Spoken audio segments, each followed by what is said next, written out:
Bismillahirrahmanirrahim. Assalamualaikum warahmatullahi wabarakatuh.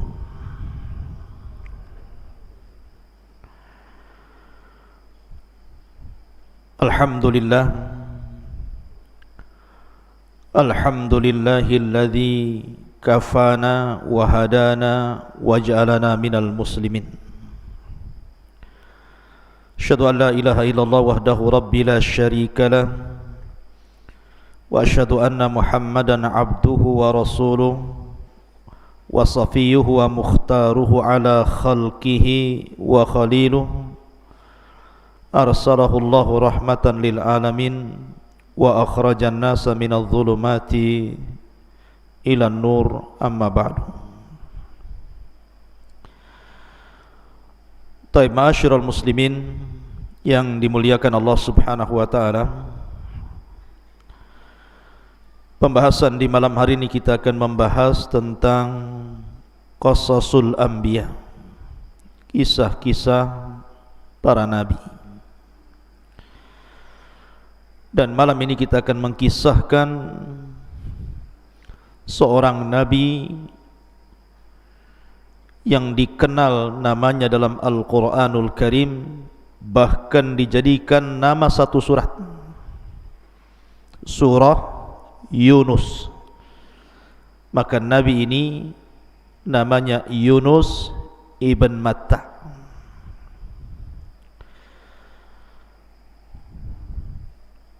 Al-Quran menyebutkan di 4 tempat tentang kisah Nabi Yunus ini. Sebelum saya jelaskan dan saya bacakan ayat-ayatnya serta hadis-hadis Rasul yang bercerita tentang kisah Yunus ini, sedikit biografi Nabi Yunus alaihi salatu wassalam. Tolong antum catat biar hafal. Yunus ibn Matta adalah di Quran disebutkan dalam beberapa nama. Terkadang disebut Yunus, terkadang disebut Sahibul Hud, terkadang disebut Dhu atau Dzanuni. Itulah sebutan Al-Quran. Yunus, Sahibul Hud, ataupun Dzannuni atau Dzinnun. Adapun orang tua beliau Yunus ibn Matta, Matta ini siapa? Ada yang mengatakan Matta itu artinya ibunya. Jadi Yunus itu dinasabkan kepada ibunya, sama dengan Isa. Dinasabkan kepada ibunya Isa ibnu Maryam. Maka Yunus pun sama, Matta itu artinya ibunya, Yunus ibn Matta. Akan tetapi yang sahih bahwa Matta itu bukan ibunda Yunus tetapi ayahandanya. Jadi Matta itu ayahanda daripada Nabi Yunus. Jadi Yunus ibn Matta. Dan Nabi Yunus alaihi salatu wassalam kalau dirunut nasabnya, maka masih sampai kepada Nabiullah Ya'qub alaihi salatu wassalam. Dan Nabi Ya'qub adalah nabi dari nabi-nabi Bani Israel, karena Ya'qub sendiri adalah Israel. Berarti Yunus satu di antara sekian nabi dari nabi-nabi Bani Israel. Ada yang mengatakan bahwa Yunus ini putra daripada Binyamin. Siapa Binyamin? Saudara daripada Nabi Yusuf. Karena Ya'qub alaihi salatu wassalam memiliki 12 putra dari 4 wanita. Lah yang satu ibu dan satu ayah adalah Yusuf dan Binyamin. Lah salah satu putra Binyamin ini banyak. Lah salah satunya adalah Nabi Yunus alaihi salatu wassalam. Jadi Yunus putra Binyamin, artinya nasabnya sampai kepada Ya'qub alaihi salatu wassalam. Dan Al-Quran menyebutnya di 4 tempat. Dan Nabi Yunus alaihi salatu wassalam diutus ke sebuah desa yang disebut dengan Nainawa. Desanya disebut Nainawa di daerah Musil di negara Irak. Jadi Yunus diutus ke Irak di sebuah daerah namanya Musil, tempat diutusnya disebut Nainawa. Itulah daerah tempat dakwahnya Yunus alaihi salatu wassalam.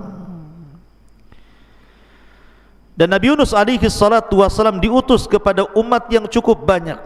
Al-Quran menyebutnya mi'atu alfin au yazidun, 100.000 manusia atau mungkin lebih daripada 100.000. Ada yang mengatakan 130.000 manusia, ada yang mengatakan 140.000 manusia. Artinya umat yang cukup banyak. Yunus alaihi salatu wassalam diutus kepada umat sebanyak itu di Nainawa, di Musil, Irak. Ma'asyiral muslimin yang dimuliakan Allah Subhanahu wa taala. Bicara tentang Nabi Yunus alaihi salatu wassalam, ada beberapa hadis Nabi sallallahu alaihi wasallam yang bercerita tentang Yunus. Saya sebutkan 3 hadis dulu, baru kita cerita ayat. Hadis yang pertama, kisah Nabi sallallahu alaihi wasallam di Taif dengan seorang Nasrani namanya Addas. Jadi ketika Nabi sallallahu alaihi wasallam meninggal dalam tahun yang sama pamannya Abu Talib dan juga Khadijah, maka tahun itu disebut Amul Hazni, tahun kesedihan. Akhirnya Nabi SAW kemudian ke Taif dalam rangka berdakwah, mencari areal baru karena tidak mungkin berdakwah di Mekah lagi. Terlampau sulit bagi Rasul untuk mendakwahkan tauhid di Mekah, tantangannya terlalu berat. Makanya Nabi SAW berangkat ke Taif. Rupanya penduduk Taif ini bukan malah menerima dakwah Nabi SAW, justru sikap mereka kurang lebih dengan penduduk Mekah, memusuhi Nabi SAW. Sampai akhirnya Rasul dilempari batu dan Nabi SAW harus lari 1 mil sehingga di perbatasan Taif dan Mekah, di sebuah kebun milik Mughirah.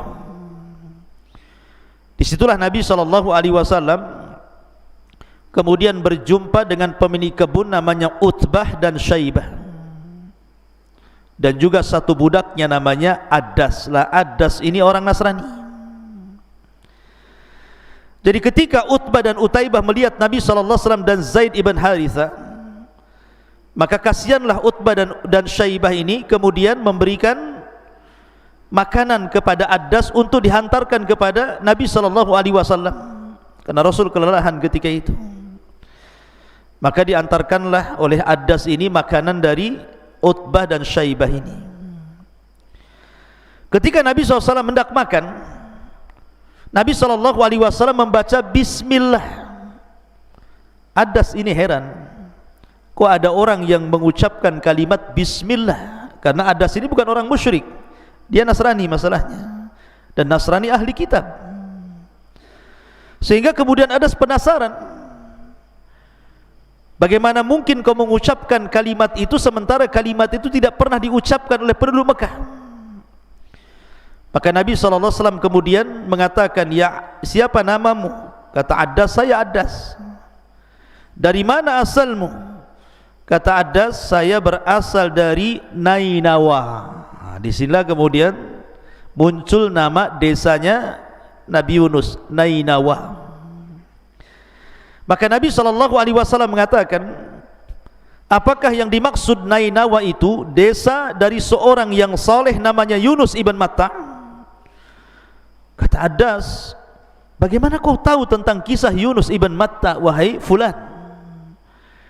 Maka Nabi SAW mengatakan, ya Addas, Yunus ibn Matta itu saudaraku. Dia seorang nabi, aku pun seorang nabi. Kemudian diceritakanlah tentang kisah Yunus ibn Matta kepada Addas ini.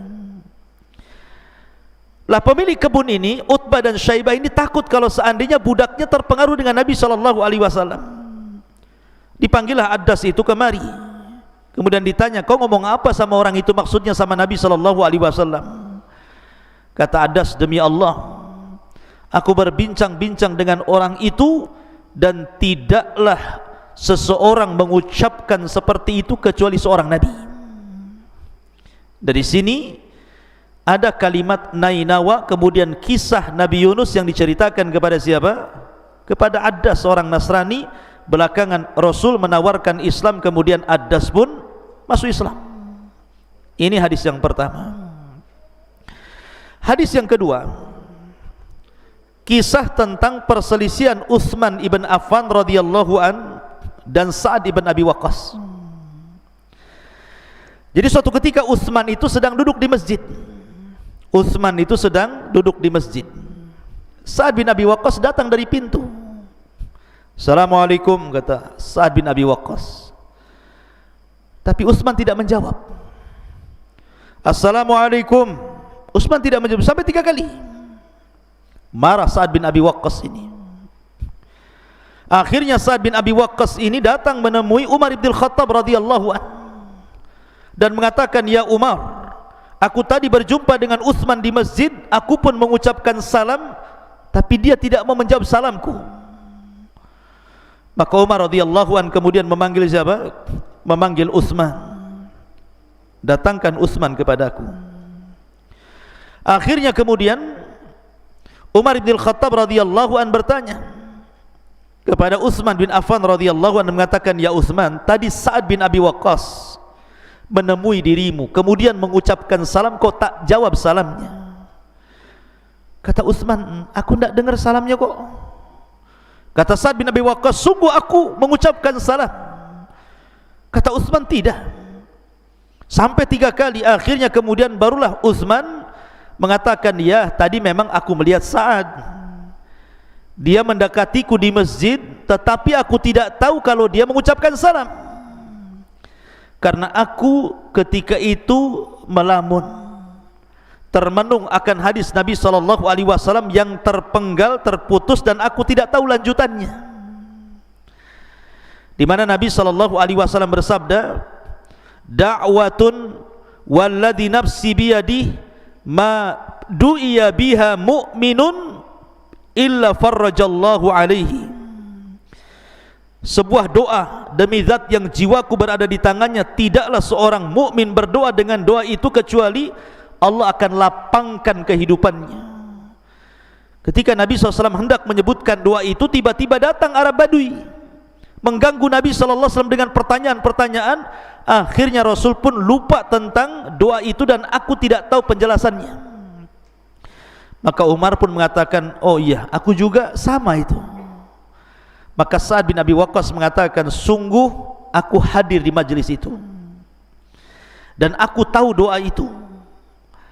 Kemudian Umar dan juga Utsman bertanya kepada Sa'ad, doa apa itu? Maka Sa'ad bin Abi Waqqas kemudian membacakan doa Dzannun. Siapa? Doanya Nabi Yunus alaihi salatu wassalam, la ilaha illa anta subhanaka inni kuntu minadh zalimin.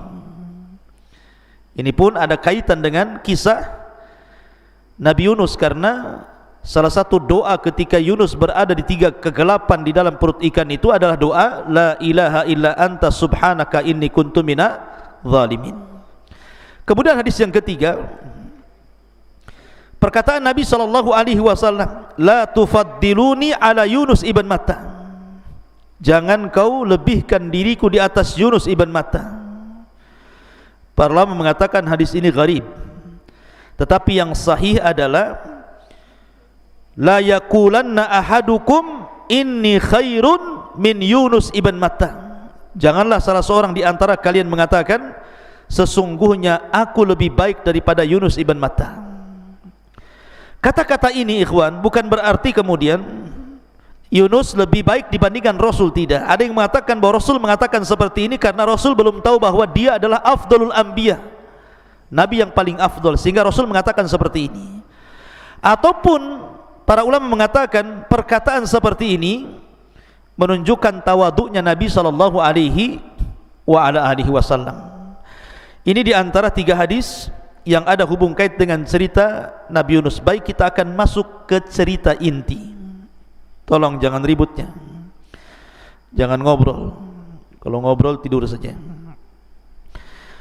Pertama kita akan bahas surah Yunus ayat 98. Allah Subhanahu wa taala berfirman, "Falaula kanat qaryatun amanat fanafa'aha imanuha illa qauma Yunus lamma amanu kashafna anhum adzabal hizyi fil hayatid dunya wa matta'nahum ilahin." Dan mengapa tidak ada penduduk sebuah kota yang beriman, lalu imannya itu bermanfaat kepada mereka selain kaumnya Yunus? Tatkala mereka kaum Yunus itu beriman, kami hilangkan dari mereka azab yang menghinakan dalam kehidupan dunia, dan kami beri kesenangan kepada mereka sampai kepada waktu yang ditentukan. Ma'asyiral muslimin yang dimuliakan Allah Azza wa Jalla, Nabi Yunus ini diutus kepada Nainawa di Musil, Irak sana. Sebagaimana para nabi yang lain, ikhwan, setiap dakwah para nabi itu mengajak manusia ke dalam tauhid. Walaqad ba'atsna fi kulli ummatir rasulan an ibudullaha wajtanibu taghut. Itu tugas para nabi, menyembah Allah dan menjauhi sesembahan selain daripada Allah Azza wa Jalla. Tetapi sunnatu dakwah di mana-mana antum akan merasakan nanti ketika antum berdakwah di luar. Ketika antum mulai berdakwah, mendakwahkan tauhid, pasti sunnatu dakwah ada yang menerima, ada yang menolak. Itu sudah sunnatu dakwah. Ada yang kemudian setuju dengan dakwah antum, ada juga yang menolak dakwah antum. Bahkan mungkin ada yang mencela dakwah antum. Lah rupanya Nabi Yunus alaihi salatu wasallam berdakwah di negeri Nainawa ini, satu pun orang Nainawa tidak ada yang beriman. Bayangkan, satu penduduk Nainawa itu tidak ada yang terpengaruh dengan dakwahnya Nabi Yunus alaihi salatu wassalam, saking kerasnya hati mereka. Akhirnya karena mereka tidak ada yang mau beriman, maka Nabi Yunus alaihi salatu wassalam mulai menakut-nakuti mereka dengan azab dan mengatakan, kalau kalian tidak mengikuti ajaranku, maka siap-siap dalam beberapa hari ke depan Allah akan timpakan azab kepada kalian. Ma'asyiral muslimin, lah ketika Nabi Yunus mengancam mereka dengan azab, mereka pun tidak terpengaruh, tidak takut. Akhirnya kemudian hari pertama tidak turun azab, hari kedua tidak turun azab, hari ketiga juga tidak. Maka Yunus akhirnya keluar dari Nainawa, meninggalkan Nainawa padahal belum diizinkan Allah Subhanahu wa taala. Lain seperti Lut, kenapa dia meninggalkan Sodom kemudian ke Irak, ke Palestina? Karena Allah mengizinkan Lut untuk pergi dari Sodom, karena Sodom akan diazab masalahnya. Atau ketika hijrahnya Ibrahim alaihi salatu wassalam dari Irak menuju Palestina, karena memang dia tidak bisa berdakwah di Irak. Atau Nabi SAW ketika hijrah dari Mekah ke Madinah, karena sudah diizinkan Allah. Lah Yunus ini belum diizinkan, sudah pergi. Dari sini ikhwatu fiddin muliakan Allah Subhanahu wa taala, maka Yunus pun pergi. Diceritakan dalam ayat yang kedua surat As-Saffat. Surat As-Saffat ayat 139 sampai 148. Allah mengatakan, wa inna yunusa laminal mursalin idh abaqa ilal fulkil mashhun fasahama fakana minal mudhadin faltaqamahul hutu wa huwa mulim falawla annahu kana minal musabbihin la labitha fi batnihi ila yaumi yub'atsun fanabadnahu bil ara wa huwa sakim wa ambatna alaihi syajaratan min yaqtin wa arsalnahu ila mi'ati alfin aw yazidun fa amanu famatta'nahum ilahin. Sesungguhnya Yunus benar-benar seorang rasul. Ketika dia lari dari kewajibannya kepada kapal yang dipenuhi muatan. Kemudian dia ikut diundi, ternyata dia termasuk orang-orang yang kalah dalam undian. Maka dia ditelan oleh ikan besar dalam keadaan tercela. Dia termasuk orang-orang yang banyak berzikir kepada Allah.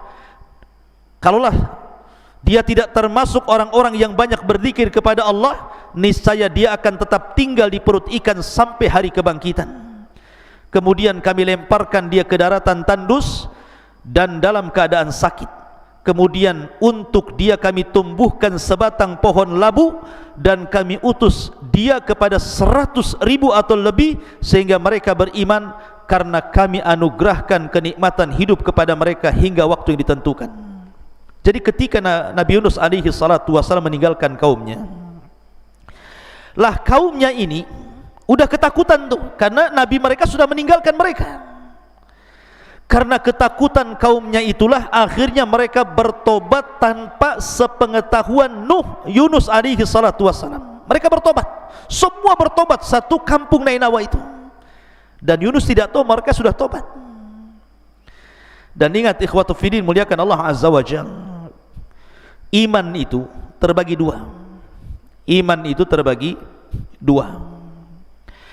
Ada yang sifatnya idtirari, ada yang sifatnya ikhtiari. Antum harus paham nih ya. Iman itu ada dua, ada yang bersifat idtirar, terpaksa, dan ada yang sifatnya ikhtiar karena kehendak dia. Kalau seseorang beriman karena terpaksa, maka tobatnya tidak akan diterima dan dia pantas untuk diazab oleh Allah subhanahu wa ta'ala. Makanya Allah subhanahu wa ta'ala berfirman, falamma ra'au ba'sana qalu amanna billah wahdahu wa kafarna bima kunna bihi musyrikin falam yaku yanfa'uhum imanuhum lamma ra'au ba'sana sunnatallahi allati qad khalat min ibadihi khasira hunalikal kafirun. Maka tatkala mereka melihat azab Allah subhanahu wa ta'ala hendak menimpa mereka, mereka mengatakan apa? Kami beriman kepada Allah saja dan kami kufur terhadap apa yang kami sekutukan. Tapi lihat jawaban Allah, falam yaku yanfa'uhum imanuhum. Iman mereka enggak guna, enggak manfaat. Kenapa? Karena tobatnya terpaksa. Tobatnya terpaksa masalahnya. Jadi azab sudah ada di kepala mereka, baru mereka mengatakan saya beriman, enggak guna imannya. Tetap saja Allah kirimkan azab kepada mereka. Itu namanya iman idtirar namanya. Kemudian yang kedua ada iman ikhtiari seperti kaumnya Yunus. Ini namanya iman ikhtiari. Ketika Nabi Yunus meninggalkan mereka, maka kemudian mereka pun menyesal. Kenapa mereka tidak beriman saat Yunus masih ada? Ketika Yunus mengancam mereka dengan azab Allah subhanahu wa ta'ala, maka betul-betul mereka menyesal. Akhirnya kemudian dengan kehendak mereka, mereka ingin tobat kepada Allah azza wa jal. Bentuk bahwa iman mereka ikhtiar, karena ketika mereka tobat, jadi ketika azab itu sudah berada di kepala mereka, maka kaumnya Yunus ini memisahkan binatang.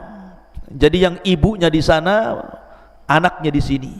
Jadi ibu unta di sana, anak untanya di sini. Ibu kambing di sana, anak kambingnya di sini. Sapi bapaknya di sana, anak sapinya di sini. Dipisahkan, berhadap-hadapan di pagar. Ya. Kemudian semua orang menangis, laki-laki, perempuan, anak kecil, orang dewasa, wanita, orang tua, semua menangis. Kemudian anak binatang ini kadang dijauhkan dari induknya, berteriak-teriak sehingga ramai gitu kan. Akhirnya ketika kemudian tangisan di mana-mana dari anak kecil, orang remaja, dewasa, orang tua, laki-laki, perempuan, binatang pun sampai berteriak-teriak, akhirnya azab itu dihilangkan. Kenapa? Karena iman mereka ikhtiar, karena kehendak mereka. Bentuk bahwa ini ikhtiar, mereka memisahkan anak-anak binatang itu. Maka iman mereka diterima dan tidak jadi turun azab. Lah Nabi Yunus tidak tahu. Nabi Yunus sudah berada di atas perahu. Lah di atas perahu itu sudah banyak penumpang, dan sebagian mereka mengenali Yunus alaihi salatu wasallam orang mulia. Maka mereka senang bahwa Yunus berada di kapalnya.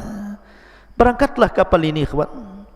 Tiba-tiba di tengah lautan datang ombak yang sangat besar, mengombang-ambing kapal, dan tiba-tiba kapal itu berhenti tanpa sebab. Coba antum merasakan, kalau antum naik kapal ke pulau, tiba-tiba berhenti mendadak di tengah lautan, kira-kira perasaan antum seperti apa? Pasti duk duk duk gitu ya. Pasti kita ini debar-debar nih, jangan-jangan gitu ya. Lah, penumpang ini semua khawatir, karena ketika itu hanya ada dua kemungkinan. Kemungkinan pertama, kapal itu tenggelam sehingga semua penumpangnya mati. Kemungkinan kedua, harus dikurangi beban kapalnya. Dengan cara apa? Dengan cara melempar semua barang-barang yang ada di kapal itu. Maka semua barang-barang dilemparnya ke lautan, tapi masih jomplang juga kapal itu. Rupanya harus ada orang-orang yang dibuang dari kapal itu. Akhirnya kemudian sebagian mereka saling runding, bagaimana ini? Setelah sepakat semuanya, akhirnya dibuatlah qur'ah. Qur'ah itu semacam undian. Siapa yang terkena koclok, berarti dia harus melemparkan dirinya ke lautan. Akhirnya satu persatu, siapa ini? Ridho, nyemplung. Keluar lagi, Nopal, nyemplung gitu ya. Pokoknya satu persatu yang kena undian itu harus keluar dari kapal itu. Dan yang terakhir rupanya Nabiullah Yunus alaihi salatu wassalam ada dalam undian itu. Ketika Nabi Yunus alaihi salatu wassalam keluar namanya, orang sudah tahu kan Yunus ini orang saleh, seorang nabi, mereka paham. Maka mereka mengatakan, oh jangan, kalau ini orang saleh, kalau bisa koclok lagi lah, kan begitu. Akhirnya kemudian diundi lagi, Yunus lagi, Yunus lagi. Maka Yunus sudah perasan bahwa ini kesalahan dirinya. Bukan karena ilatnya, bukan karena lautan, bukan karena angin, tetapi karena dia yang salah, meninggalkan kaum tanpa izin Allah subhanahu wa ta'ala. Akhirnya Yunus pun kemudian melemparkan diri ke lautan. Lah kemudian surat yang ketiga, Allah subhanahu wa ta'ala berfirman dalam surah Al-Anbiya, lanjutan kisahnya dari 87 sampai 88. Perhatikan. Wa dhannuni idh dhahaba mughadiban fa dhanna an lan naqdir alayhi fanada fi dhulumati an la ilaha illa anta subhanaka inni kuntu minadh dhalimin fastajabna lahu wa najaynahu minal ghammi wa kadzalika nunjil mu'minin.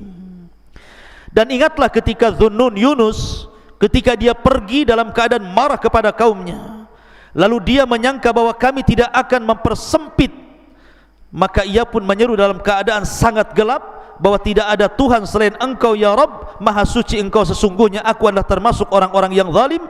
Maka kami telah memperkenankan doanya dan menyelamatkannya dari kedukaan, dan demikianlah kami selamatkan orang-orang yang beriman. Jadi ketika Yunus alaihi salatu wassalam terkena undian itu, maka Yunus pun akhirnya menerjunkan diri dari perahu itu. Rupanya Allah subhanahu wa ta'ala wahyukan kepada ikan yang sangat besar, ikan paus mungkin yang sangat besar sekali, disuruh untuk menelan Yunus alaihi salatu wassalam, dan diwahyukan agar jangan dimakan dagingnya dan jangan dipatah-patahkan tulangnya, ditelan saja. Jadi Allah subhanahu wa ta'ala mewahyukan kepada Hud tadi, kepada ikan besar tadi, agar cukup ditelan, tidak dimakan dagingnya dan tidak dipatah-patahkan tulangnya, biar Yunus tetap hidup. Maka ikan pun sesuai dengan perintah Allah, Yunus terjun saja langsung langsung dimakan, kemudian masuk ke perut ikan. Ada yang mengatakan riwayat yang lain, jadi ikan yang memakan Nabi Yunus ini dimakan ikan lagi. Jadi ikannya dimakan ikan. Jadi Yunus dimakan ikan, habis ikannya makan Nabi Yunus, ikan ini dimakan ikan besar lagi. Anda bisa bayangkan tuh, ya, ikan di dalam ikan. Lah Nabi Yunus dalam ikan itu. Makanya kemudian Allah subhanahu wa ta'ala menyebutnya zulumat. Fanada fi zulumat. Maka Yunus pun berdoa dalam kegelapan, karena memang ketika itu Yunus mendapatkan 3 kegelapan: kegelapan di perut ikan, kegelapan di dasar lautan, dan kegelapan di tengah malam. Secara logika Yunus pasti mati di situ. Berapa hari Yunus di perut ikan? Ada yang mengatakan bahwa Yunus itu sebenarnya sebentar saja. Jadi di waktu duha dia dimakan ikan, sorenya kemudian dimuntahkan ikan. Itu satu pendapat. Ada yang mengatakan Yunus itu 3 hari di perut ikan baru dimuntahkan ikan. Dan ada yang mengatakan 40 hari di perut ikan kemudian dimuntahkan. Jangan lagi cerita 40 hari, 3 hari. 1 jam saja di perut ikan bisa mati orang itu. Kalau bukan karena Allah subhanahu wa ta'ala, tentu Yunus akan meninggal dunia. Lah ketika ikan ini masuk ke dasar lautan, Yunus ini sedang antara sadar dan tidak. Rupanya Allah hendak memuliakan Yunus. Maka ikan itu kan berputar-putar tuh di dasar lautan itu, sehingga kemudian berbagai macam makhluk yang ada di lautan itu dilewati oleh ikan yang ada Yunus dalam perutnya itu. Maka Nabi Yunus alaihi salatu wassalam dari kejauhan mendengar ada suara tasbih dari makhluk-makhluk Allah yang di dasar lautan itu. Dari sayup-sayup kejauhan ada terdengar suara tasbih. Mungkin batu bertasbih, mungkin hewan-hewan bertasbih, wallahu alam, karena Allah mengatakan wa im min kulli syai'in illa yusabbihuna bihamdi walakin la yafqahuna tasbihahum. Karena segala sesuatu itu kan bertasbih dan kita tidak tahu bagaimana tasbihnya. Tapi Yunus diperdengarkan di dalam dasar lautan itu ada yang bertasbih, sehingga Yunus sadar, oh dia masih hidup. Ya, ketika mendengar suara tasbih sayup-sayup, baru dia sadar, alhamdulillah saya masih hidup. Lah ketika itu dalam riwayat Yunus pun kemudian berusaha untuk duduk kemudian sujud dan mengatakan, demi Allah, tidaklah ada orang yang sujud di dasar lautan kecuali diriku. Maka dia berusaha untuk sujud. Dari situlah kemudian dia pun berdoa kepada Allah subhanahu wa ta'ala, la ilaha illa anta subhanaka inni kuntu minadh dhalimin. Ketika doa ini dibacakan Yunus, doa ini melesat sampai ke langit. Maka malaikat yang ada di langit itu, mereka mendengar doanya Nabi Yunus alaihi salatu wassalam dari kejauhan dan mengatakan, ini suara siapa? Suara ini sangat ma'ruf. Ini suara siapa ya Allah? Maka Allah subhanahu wa ta'ala mengatakan, itu doanya Yunus ibn Matta. Maka para malaikat di langit meminta syafaat kepada Allah agar Allah menyelamatkan Yunus alaihi salatu wassalam. Maka Allah pun kabulkan permintaan malaikat. Maka Allah naikkan ikan itu ke atas, kemudian dimuntahkan. Anda bisa bayangkan Yunus berhari-hari di perut ikan, kemudian dimuntahkan di daratan gitu kan. Seperti apa gitu kan. Yunus pun lemas. Gak percaya? Coba antum cari ikan paus, makan saya. Jadi akhirnya dilepehkan begitu ya. Kemudian Yunus sudah lemas, gak makan di perut ikan, puasa. Kalau memang pendapat 3 hari berarti 3 hari dia puasa. Yang berpendapat 40 hari berarti 40 hari dia tak makan. Jangankan 3 hari, antum 1 hari tak makan saja, pegang perut ya, langsung cari bakso. Jadi Yunus alaihi salatu wassalam sudah tidak bisa lagi, nggak sanggup, berdiri aja nggak sanggup. Karena nggak sanggup itulah akhirnya Allah subhanahu wa ta'ala kemudian tumbuhkan wa ambatna alaihi syajaratan min yaqtin. Tiba-tiba di sekitar tubuhnya, tanah-tanah di sekitar tubuhnya, Allah hidupkan pohon labu. Hidup tuh pohon labu tuh ya. Kemudian merindangi tubuhnya, kemudian tiba-tiba keluar buahnya. Dalam sekejap saja Yunus alaihi salatu wassalam kemudian memakan buah labu itu sampai kenyang, sehingga akhirnya dia punya tenaga lagi. Dan itu mukjizat ikhwan, mukjizat. Tiba-tiba tanpa ditanam, tahu-tahu pohon labunya tumbuh sendiri, sebentar sudah berbuah gitu kan. Ini kan pohon ajaib ikhwan. Enak antum kalau punya biji mangga sekali tanam besok sudah metik gitu ya. Kan nggak ada kalau kecuali mukjizat. Maka Yunus pun setelah makan labu kenyang-kenyang, akhirnya dia punya tenaga. Mulailah dia kembali berdakwah ke Nainawa. Rupanya semua penduduk Nainawa sudah beriman kepada Allah subhanahu wa ta'ala. Makanya Allah mengatakan, wa arsalnahu ila mi'ati alfin aw yazidun. Kemudian Yunus alaihi salatu wassalam diutus kepada 100.000 orang ataupun lebih, semua beriman kepada Yunus alaihi salatu wassalam. Semua beriman. Dan ini karena hidayah dari Allah subhanahu wa ta'ala. Kalau bukan karena Allah, tentu mereka tidak dapat hidayah. Tetapi di sini ada pelajaran yang bisa kita petik, yang juga pelajaran kepada Nabi kita Muhammad sallallahu alaihi wasallam. Di dalam Al-Quran surah Al-Qalam, Allah mengatakan, fasbir li hukmi rabbika wa la takun ka sahibil huti idnada wa huwa maqdum laula an tadarakahu ni'matu min rabbih la nubidha bil ara'i wa huwa madhmum fajtabahu rabbuhu faj'alahu minas salihin. Maka bersabarlah kamu wahai Muhammad terhadap ketetapan Tuhanmu, dan janganlah kamu seperti orang yang berada dalam perut ikan ketika ia berdosa dan sedang dalam keadaan marah kepada kaumnya.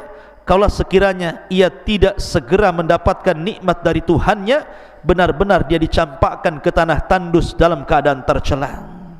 Artinya bahwa Nabi SAW disuruh untuk sabar. Jangan seperti Yunus, belum disuruh pergi dari kaumnya malah pergi. Maka dari sini ada pelajaran besar bahwa dalam berdakwah itu perlu kesabaran. Tetapi setelah Nabi Yunus alaihi salatu wasallam meninggal dunia, lambat laun kaum Nainawa kemudian kembali menyekutukan Allah sedikit demi sedikit. Subhanallah, sudah diberikan nikmat tauhid setelah meninggal nabinya, tiba-tiba sedikit demi sedikit kemudian mereka kufur kembali. Nah, dari situlah diutus nabi-nabi yang lainnya. Siapa nabi setelah Nabi Yunus alaihi salatu wasalam? Nanti kita akan kisahkan dan kesempatan. Subhanakallah bihamdika, asyhadu an la ilaha illa anta astaghfiruka wa atubu ilaik. Allahu ta'ala alam. Assalamualaikum warahmatullahi wabarakatuh.